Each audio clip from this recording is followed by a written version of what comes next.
देवराजसेव्यमानपावनाग्निपङ्कजम् बैलयज्ञसूत्रमिन्दुसेकरं कृपाकरम् नारदादियोगिवृन्दवन्दितं दिगम्बरम्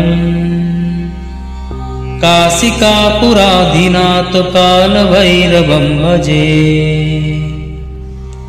भानुकोटिभास्वरं भवाब्धितारकं परम् नीलकण्ठमीप्सितार्थदायकं त्रिलोचनम्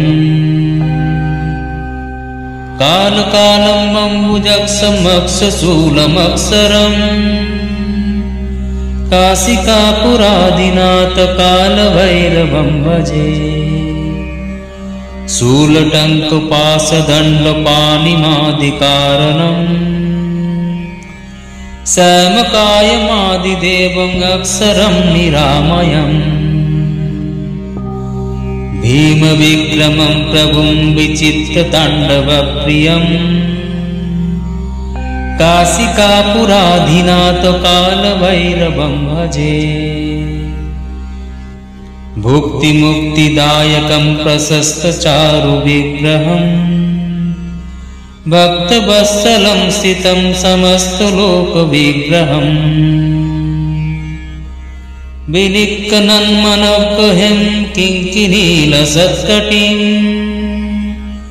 काशिकापुराधिनाथकालभैरवं भजे धर्मसेतुपालकं त्वधर्ममार्गनाशकम् कर्मपाशमोचकं सुशर्मदायकं विभुम् स्वर्णवर्णशेषपाशशोभिताङ्गमण्डलम् काशिकापुराधिनाथकालभैरवं भजे।